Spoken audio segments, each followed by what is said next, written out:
Bonjour à tous, ravie de vous retrouver pour une nouvelle émission La Vie en Vosges consacrée cette semaine à l'artisanat au féminin. 3 invités sont avec nous, elles travaillent toutes les 3 dans l'artisanat. Pauline Cavret est bottière, elle fabrique des chaussures artisanales, bien évidemment. Marine Lefebvre est chauffagiste, Jackie Renard est bouchère, charcutière. Elles exercent leur métier avec beaucoup de passion, des métiers qu'on imagine réservés aux hommes. Et pourtant, elles les exercent, on en parlera pendant 26 minutes. Dans les Vosges, 22% des chefs d'entreprise sont des femmes, une parité qui n'est pas encore effective dans notre département.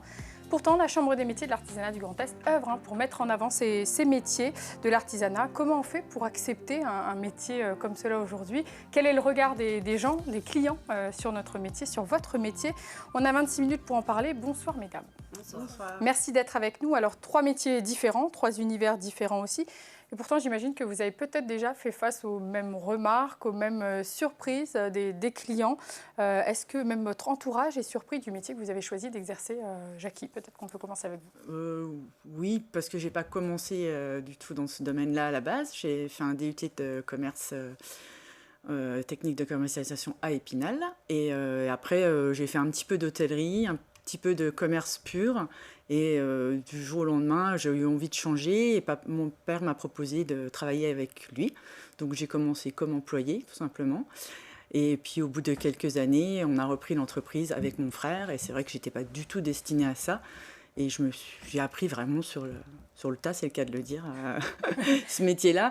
Même si c'est vrai que maintenant, notre métier devient de plus en plus... se développe de plus en plus au niveau féminin. Et on le voit, et c'est super parce que c'est vrai que ouais, c'est autre chose. Et en plus, on a des formations, on a des écoles un petit peu partout qui font qu'on a des personnes qui sont là pour nous apprendre ce métier-là, et c'est super, quoi. Marine, est-ce que vous partagez le constat? Est-ce qu'il y a de plus en plus de femmes dans la profession chauffagiste en plomberie? Jusque-là, je n'ai pas eu de candidature féminine dans la recherche d'un ouvrier ou d'un apprenti. C'est vrai qu'encore dans le secteur de la peinture, de l'électricité, on en voit quand même un peu plus. Mais c'est vrai que plombier chauffagiste, ça reste encore... très restreint. Est-ce que vous avez des remarques de clients qui sont surpris peut-être de vous voir arriver, vous? Non, maintenant ça fait 10 ans, donc c'est vrai que maintenant je suis rentrée dans le cadre. Dans le paysage. Voilà, dans le paysage, on peut dire. Mais oui, forcément, il y a l'interrogation, mais pourquoi vous faites ça? Mais c'est pas un métier de fille, forcément, évidemment. Mais bon, c'est vrai qu'étant baignée dedans aussi depuis toute petite, puisque l'entreprise vient de mon père, moi, ça me semble moins surprenant peut-être. Surprenant, voilà. Sûr, ouais. Mais oui, c'est vrai que forcément, les gens s'interrogent. Ça choque. Ça choque, voilà, c'est le terme. Pauline, un métier que vous avez découvert comment, vous êtes bottière? Oui, j'ai commencé d'abord par une licence en arts plastiques. Et ensuite, j'ai découvert que je voulais vraiment m'orienter plutôt vers l'artisanat. Et c'est un peu apparu comme une évidence, en fait, les chaussures, parce que ça a toujours été une passion. Donc j'avais envie d'apprendre à les fabriquer, alors j'ai intégré les Compagnons du Devoir. Pendant 2 ans, j'ai passé mon CAP, où d'ailleurs il y avait plus de filles que de garçons. Parce que c'est vraiment un métier qui est vraiment en train de changer à ce niveau-là. Il y a vraiment de plus en plus de filles, je pense que c'est vraiment depuis à peu près ma génération. Donc voilà. C'est plutôt une bonne chose. Pour autant, dans le métier de bottière, est-ce que vous en connaissez d'autres? Alors, dans le département, oui, très peu. Oui, il y a Claire Schauffel, Claire With OK, qui est installée, je crois, dans les Hauts-de-Vosges, que j'ai eu l'occasion de rencontrer il n'y a pas longtemps, en même temps que Marine d'ailleurs. Donc des métiers qui se démocratisent un petit peu, à vous entendre, c'est plutôt une... Alors peut-être un peu moins du côté de votre métier, Marine, mais en tout cas pour les 2 autres, on sent qu'il y a peut-être cet élan, cette envie d'avoir une féminisation du métier. Jackie, donc pour vous, une histoire de famille aussi, et c'est toujours le cas, puisque c'est toujours le cas, vous êtes en cogérance. Je suis en cogérance avec mon frère, quoi. C'est donc dans une boucherie à Rambervillers. À Rambervillers, oui. Et vous êtes combien à travailler dans cette boucherie? Alors, j'ai un apprenti qui a commencé cette année et 3 employés, dont une fille. Dont une fille. Voilà, qui nous a rejoint depuis peu et qui a son CAP, qui a fait une reconversion, parce qu'à la base, elle n'était pas du tout aussi dans ce métier-là. Et elle a fait une reconversion, et puis ça fait quelques années qu'elle fait ce métier-là aussi. D'accord, donc des quotidiens, j'imagine, bien orchestrés, bien timés, des quotidiens intenses aussi, ouais. J'imagine. Pauline, vos chaussures ont un coût, on les voit devant vous, mais on comprend quand on sait tout le travail qu'il y a derrière. Expliquez-nous un petit peu les étapes de fabrication, les grandes lignes. Alors par exemple pour le modèle qui est juste ici, ce modèle-là, c'est à peu près entre 10 et 12 heures de travail. sans compter le développement à la base. Donc évidemment, il faut pouvoir chiffrer ce travail-là, ces heures-là. Donc je peux malheureusement pas m'aligner avec les grandes surfaces. Je suis bien obligée de proposer un coût qui n'est pas forcément accessible à tout le monde. C'est d'ailleurs pour ça qu'en parallèle, j'ai aussi développé des bijoux pour pouvoir proposer des produits qui sont un peu plus accessibles. C'est la remarque qu'on vous fait ou les remarques que vous pouvez avoir, en effet, justement, le prix, c'est ce qui freine? Oui, complètement. Après, ça me choque pas vraiment. Je sais que les gens sont vraiment habitués des fois, à respecter un budget un peu serré pour les chaussures. Tout le monde n'est pas prêt à mettre 300 € pour une paire de chaussures. Donc, je le prends pas mal du tout. Mais par contre, il y a des personnes qui ont un vrai coup de cœur et qui reconnaissent la qualité du travail et le fait d'avoir un produit unique et qui sont prêts des fois à craquer un peu.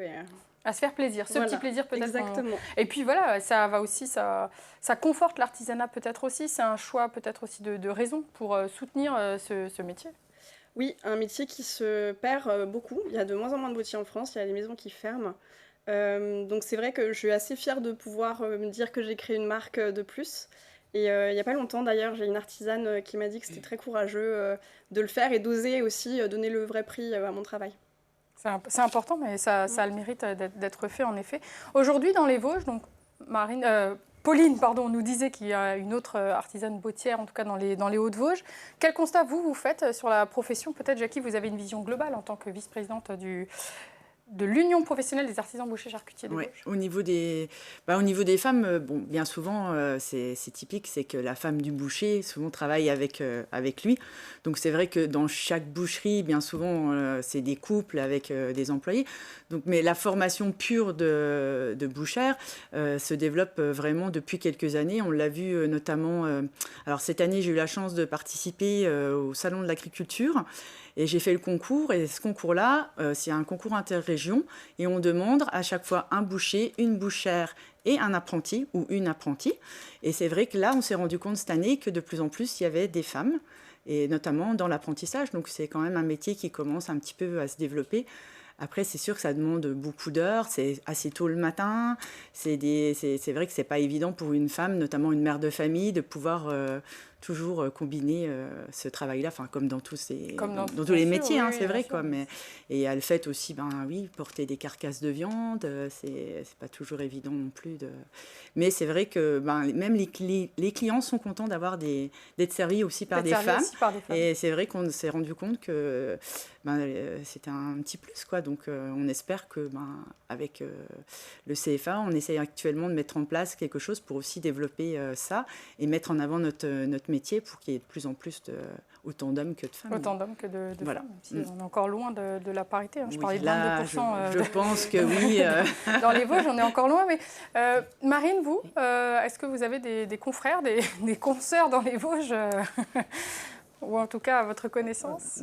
Comme je vous l'avais dit tout à l'heure, c'est vrai que dans l'entreprise dans laquelle j'ai fait mon BTS en alternance, il y avait une technicienne sur tous les techniciens, il y avait, une 50aine de techniciens, quoi. Donc, il y en avait quand même une. Bon, c'est déjà un espoir. Mais non, c'est vrai que je sais pas s'il y a quelqu'un... s'il y a une autre femme dans les Vosges qui exerce mon métier, je crois, alors c'était un chiffre que j'avais eu il y a un petit moment déjà, mais je crois que sur toute la France, on est une 50aine à exercer ce métier. Donc forcément, pour en trouver plusieurs dans les Vosges, ça se complique quand même un petit peu. Est-ce que finalement, si les femmes sont peu représentées dans ces métiers, le problème ne vient pas déjà de l'apprentissage, de la formation, où on a souvent tendance à éloigner peut-être les filles de ces métiers dits d'hommes, entre guillemets, je mets bien des guillemets, mais voilà, est-ce qu'on ne dit pas, non, ça c'est pas une formation pour toi, n'y va pas. Et peut-être aussi de la part des parents, hein, pas forcément que des enseignants, je leur fais pas le procès, mais voilà, est-ce que ça viendrait pas d'ici déjà? Nous, de notre métier, c'est vrai qu'à la base, on a toujours peut-être mis en avant l'homme, mais en fait, ça s'est peut-être pas non plus assez développé. C'est peut-être nous aussi qui n'avons pas mis assez en avant ce métier-là, parce que je pense qu'il n'est pas présenté... Oui, au niveau du CFA, c'est vrai, peut-être la formation, les filles... on leur dit pas, vous pouvez faire ce métier-là. Les parents, oui, aussi peut-être, ça joue, mais bon, maintenant, je pense que ça va se développer. Et on essaye. D'ailleurs, notre présidente de la fédération, ça fait des années aussi qu'elle exerce ce métier. Et elle fait partie aussi des femmes dans les Vosges qui mettent bien en avant aussi ce métier, quoi. Vous êtes passé par ces étapes de formation. Alors, vous nous disiez que vous n'étiez pas dans la formation là, Ouais. vous nous disiez ça tout à l'heure, mais donc les compagnons du devoir pour vous. Marine, comment ça s'est fait pour vous? Est-ce qu'à un moment, les profs vous ont dit non, ce n'est pas forcément un secteur pour toi, va faire autre chose? Moi, c'est vrai que j'ai pas suivi le cursus Classique. de l'apprentissage en plomberie chauffage. J'ai fait une formation qui était un peu plus technique avec un bac STI génie énergétique. Mais c'est vrai que donc, par la suite, après, j'ai fait un BTS en alternance. Et sortie de mon BTS, c'est vrai qu'on me poussait à continuer à faire une licence, à faire un DUT, enfin voilà. Plus longues études. Des plus longues études. Moi, les études, j'en avais assez, j'avais envie de rentrer dans la vie active, mais c'est vrai qu'on m'a orientée à continuer à aller vers les études et on m'a pas encouragée à aller vers le métier manuel. Alors que pourtant, voilà, aujourd'hui, vous y êtes et vous y êtes bien, Oui, visiblement. oui. Aucun regret sur ce choix. Non. C'est des métiers qui prennent du temps, on le disait, c'est des métiers où on s'investit énormément. C'est sûr, c'est des métiers où on s'investit, mais bon, après, c'est notre bébé à nous. On le chérit, on a envie qu'il marche et c'est nous qui tirons les ficelles aussi. Si ça va pas, bon, faut être là, mais quand ça va, l'honneur, il nous revient à nous aussi. On est maître de notre destin. Donc ça, c'est quand même Du côté des demandes d'apprentissage, des demandes de stage, alors que ce soit des stages de troisième, des stages d'observation, des stages plus grands. Pauline, est-ce que vous avez des demandes, vous, de stage? Ça vous arrive? Alors oui, ça m'arrive. Après, mon entreprise est vraiment très récente, donc c'est pas encore le cas. Donc j'ai eu une ou deux demandes. Pour le moment, c'est un peu compliqué pour moi d'accueillir quelqu'un parce que mon atelier est en pleine rénovation. Mais oui, après, ce sera avec grand plaisir. Et donc, c'est des demandes de femmes, d'hommes? Oui, alors c'est plutôt de femmes. Et d'ailleurs, c'est plutôt des femmes qui sont dans des études de stylisme de mode que réellement des apprentis pour la botterie pure. C'est ça. Il y a une autre porte d'entrée finalement. Pour vous, c'est plutôt l'aspect mode et stylisme avant le métier de bottier finalement peut-être. Oui, parce que je pense que avec ma marque, j'ai un peu cet entre-deux entre l'artisanat et la mode. C'est d'ailleurs des fois un peu trop mode pour l'artisanat et des fois un peu trop artisanal pour la mode. Donc, mais je pense que ça reste une force. Voilà, qu'il faut que j'exploite un peu plus d'ailleurs. Alors dans les Vosges, on peut parler des apprentis. On va voir peut-être quelques images d'illustration de Romane Canazza qui a 19 ans, qui est apprenti en boucherie, qui est arrivé au concours de meilleur apprenti de France, qui a gagné ce concours de meilleur apprenti de France en boucherie. Donc ça montre, ça prouve peut-être que voilà, on a ce qu'il faut, on a des jeunes filles qui peuvent y arriver. Vous êtes toutes les trois sur notre plateau, si vous y arrivez aussi, mais voilà, ça montre qu'on peut y arriver. C'est peut-être un exemple aussi pour d'autres jeunes filles par la suite. Jackie? Oui, je pense, c'est vrai que je la connais pas personnellement, mais je sais que c'est une jeune fille qui a vraiment donné, qui adore ce métier. Et c'est une passion, et c'est vrai que c'est comme tous les métiers de l'artisanat, il faut que ça soit une passion. Et c'est vrai qu'on a de plus en plus, c'est vrai que vous parliez de demandes d'apprentissage ou de stage, mais c'est vrai qu'encore dans notre métier, moi j'ai beaucoup de demandes, c'est plutôt des garçons que des filles, mais bon, je pense qu'avec le temps, et puis des personnes comme vous qui mettent en avant aussi notre métier, peut-être aussi ça va ouvrir les yeux à certaines personnes, quoi. Il faut pas... Donc on voit un Romane justement sur les images. On voit, vous parliez d'un travail physique aussi tout à l'heure, on la voit à l'œuvre. En effet, on peut comprendre que ça puisse effrayer, le mot est peut-être un petit peu fort, mais... rebuter aussi peut-être certaines jeunes filles qui disent c'est pas pour moi. C'est pas pour moi, toucher de la viande, c'est vrai que c'est pas donné à tout le monde. Donc souvent, c'est vrai que notre métier, quand on est habillé comme avec notre tablier, nos couteaux et tout ça, on donne pas non plus l'aspect vraiment féminin. Mais il y a quand même ce côté féminin qui est là en dehors, quoi. Donc je veux dire, il y a aussi, vous voyez, un morceau de viande comme elle a, un cuisseau de bœuf, c'est pas évident pour une femme non plus de le porter, même si maintenant on a tout le matériel. C'est ça, il y a du matériel aussi adapté pour éviter de porter des charges, quoi. Je vous propose qu'on regarde un reportage de nos archives sur un domaine qui est aussi confronté à ce phénomène, le sport, plus particulièrement ici le football. C'était dans 2017, un reportage tourné en 2017 par Aurélie Colombel. On regarde et on en reparle juste après. Allez, c'est parti, on prend le ballon. Les filles en force ce mercredi après-midi. Elles étaient une trentaine venues des centres sociaux de Remiremont, Golbet et Taon-les-Vosges à taper dans le ballon au stade de la Colombière à Épinal. Promouvoir le foot féminin et créer du lien social, ce sont les objectifs affichés par le bailleur Vosgelis, porteur du projet. Florence Schwartz, ancienne footballeuse de haut niveau, était sur le terrain. J'ai été la première un petit peu punie parce que pour mon papa, le foot, c'était pas pour les filles. Donc, pourtant, j'ai un ballon dans les bras depuis que j'ai 3 ans. Et, j'ai dû attendre l'âge de 16 ans pour intégrer une structure féminine, tout en jouant avec les garçons entre 3 et 16 ans. Ça a été compliqué, il a fallu que ma maman m'emmène à 40 km du domicile, tous les 2-3 fois par semaine, plus les matchs pour jouer. Progressivement, après, mon père a compris que de toute façon, je n'abandonnerai pas. Et puis, Dieu merci, le foot s'est démocratisé. Le football se féminise peu à peu, mais dans les Vosges, comme un peu partout en France, les filles ne représentent encore que 7 à 8% des licenciés. On espère, par ce type d'intervention, d'augmenter un peu nos effectifs et aussi donner envie à des filles de venir et même des mamans, encadrer nos équipes de jeunes. Âgées de 6 à 11 ans, ces jeunes filles étaient encadrées par les éducateurs du SAS Football d'Épinal, une occasion de plus d'améliorer leur technique. Pourquoi vous êtes venus aujourd'hui ? Parce qu'on aime bien jouer. Et on a joué pour s'amuser. Le foot, c'est un sport de garçon ? Non. Marine, on peut parler de cette féminisation du sport. Vous êtes bien placée pour en parler puisque donc, vous pratiquez également la boxe thaï. Est-ce que malgré tout, on constate des évolutions, une ouverture d'esprit, une acceptation aussi peut-être ? Oui, si, c'est vrai que la boxe thaïlandaise, maintenant, c'est vrai qu'on a quand même plus de féminines qu'à un certain moment, malgré que, on soit toujours en minorité, ça c'est certain.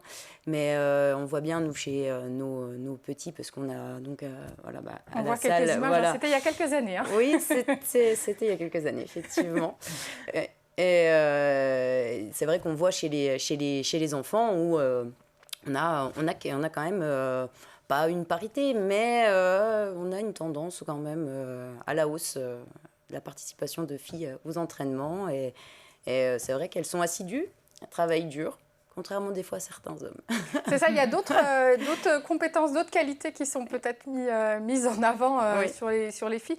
Et c'est intéressant parce que je trouve, en tout cas personnellement, que la féminisation du sport et pour le coup l'artisanat se rejoignent quand même sur quelques éléments. On entendait cette dame qui disait que, au bout d'un moment, son papa a lâché l'affaire parce qu'il a bien compris qu'elle voulait faire du foot et qu'elle allait en faire. Et c'est peut-être aussi des choses qu'on remarque dans ces métiers de l'artisanat, que ce soit la boucherie, plein d'autres métiers. Je fais le parallèle aussi avec les garagistes. Il y a aussi très peu de femmes. Et pourtant, il y en a quelques-unes. Mais voilà, je pense que le parallèle est très important et très existant en tout cas. Et on peut vraiment voir que le sport et l'artisanat sont deux domaines qui sont un petit peu confrontés au même problème. Alors, on le voyait tout à l'heure avec Romane, qui était donc meilleure apprentie en boucherie. Ce qui prouve que il y a des compétences qui sont là, chez les filles aussi. Est-ce qu'on a encore besoin de prouver aujourd'hui qu'on peut être compétente dans les métiers qu'on exerce, dans les métiers que vous exercez ? Jackie ? On a toujours besoin de se mettre en avant, mais je pense que maintenant... c'est aussi, je pense qu'il y a aussi à la base, quand un élève n'a pas envie non plus de continuer de longues études, parce on le rencontre dans l'apprentissage beaucoup, c'est que ils sont là parce qu'ils ont envie de faire un métier, ils ont envie de rentrer directement dans la vie active. Donc il y a peut-être un travail aussi avant, je veux dire au niveau du collège ou dans les lycées, à pousser justement à leur proposer de faire des métiers comme ça, comme le nôtre.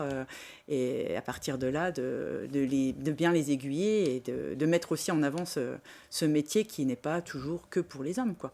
Et pas que pour... On a aussi des fois tendance aux élèves qui n'ont pas envie de travailler. C'est un petit peu aussi par moment le fourre-tout.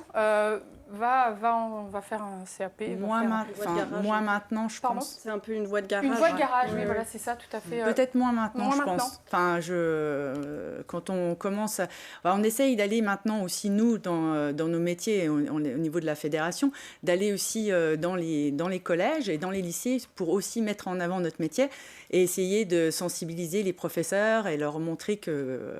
le CFA ou le CAP, c'est pas une voie de garage. C'est vrai qu'avant, c'était beaucoup ça. Mais moi, je pense que maintenant, il y a On a passé un cap. Ouais, on a passé un cap. Enfin, nous, en tout cas, au niveau du CFA, bon, je parle des Vosges, je ne connais pas partout, mais enfin, il y a je pense qu'en discutant aussi avec les professeurs, justement, le discours commence à changer et je pense que maintenant, justement, ça bascule de l'autre côté et bien heureusement, parce que sinon, c'est vrai que...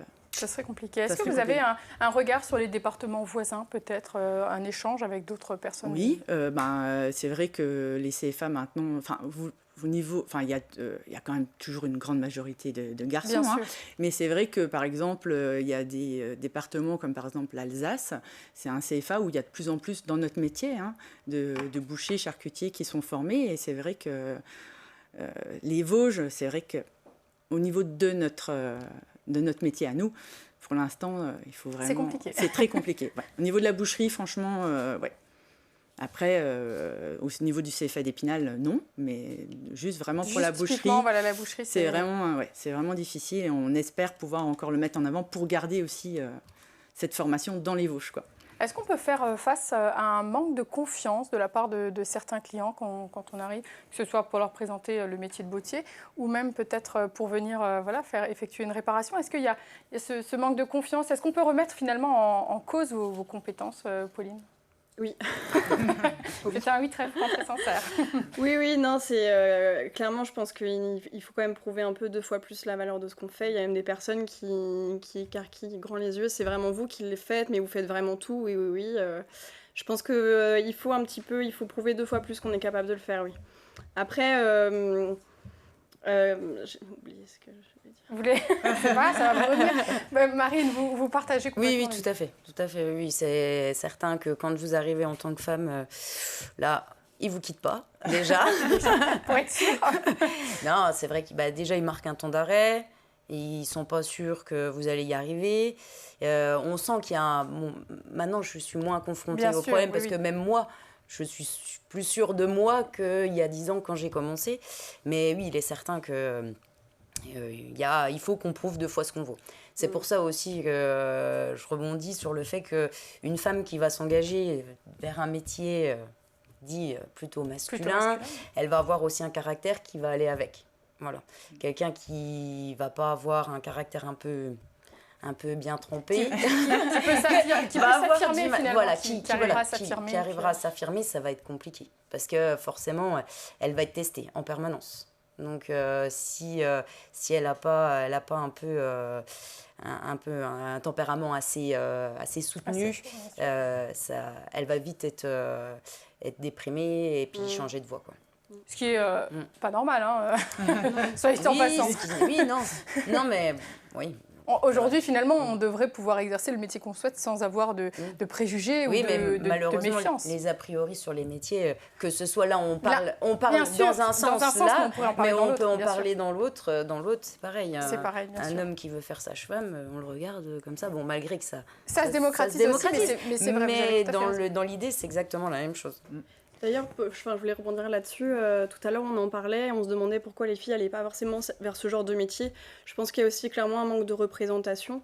C'est pour ça que c'est important d'avoir des occasions de montrer que des femmes font déjà ces métiers-là, que c'est possible, parce que ça peut après donner des idées aux jeunes filles qui disent « Tiens, j'avais pas pensé, mais en fait, oui, des femmes le font, donc je peux le faire aussi. » Je peux le faire aussi, c'est ça, s'identifier à d'autres personnes. On va bientôt arriver au terme de cette émission, mais juste avant, je vous propose qu'on fasse une seconde petite pause, puisque c'est l'heure de la vie en Vosges, le quiz.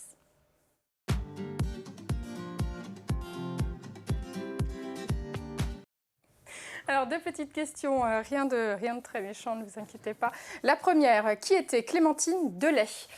Clémentine Delay, une Vosgienne bien connue. Alors, 3 propositions de réponse. Est-ce qu'il s'agit de la première bachelière de France? Est-ce qu'il s'agit de la femme à barbe? Ou est-ce qu'il s'agit de la première joueuse d'épinette vosgienne? Alors, 3 propositions de réponse. Qui était Clémentine Delay? Est-ce que vous avez une idée, mesdames? Je sais que la femme à barbe, elle habitait à Plombières. Alors, il y a une femme à barbe, il y en avait plusieurs. Il y en avait 2 dans les Vosges, des femmes à barbe.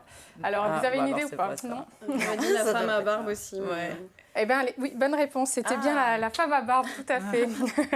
Et il y en a donc deux dans les Vosges, 2 femmes à barbe. Alors, deuxième petite question. Combien d'entreprises artisanales dans les Vosges, je précise bien dans les Vosges, sont dirigées par des femmes? Alors, est-ce qu'il s'agit de 3 457 entreprises, 6 550 ou 2 425 entreprises dirigées par des femmes? 3 457, 6 550, 2 425, une petite idée sur la question? Je dirais 2425. Ouais.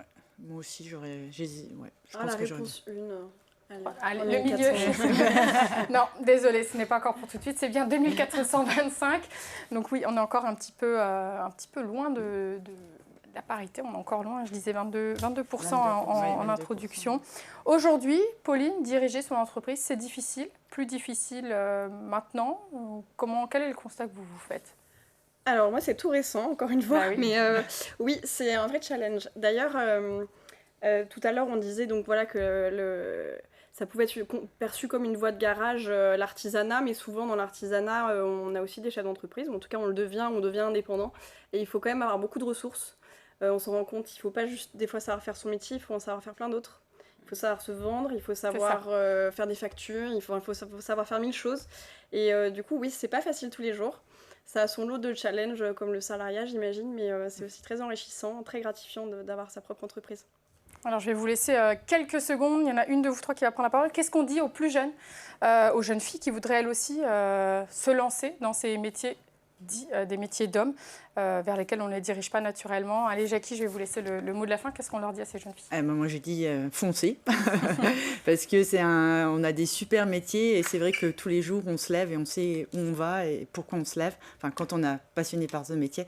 Donc moi, je dis aux filles, allez-y, et vous serez toujours les bienvenus dans nos entreprises, quoi. Bon. Je vois les 2 autres personnes acquiescées sur le plateau, je sais que ça doit être bon. Merci à toutes les 3 d'avoir été sur notre plateau. Merci à vous de nous avoir suivis. Merci à toute l'équipe pour la réalisation de cette émission. Je vous donne rendez-vous la semaine prochaine pour une nouvelle émission et je vous dis à très bientôt.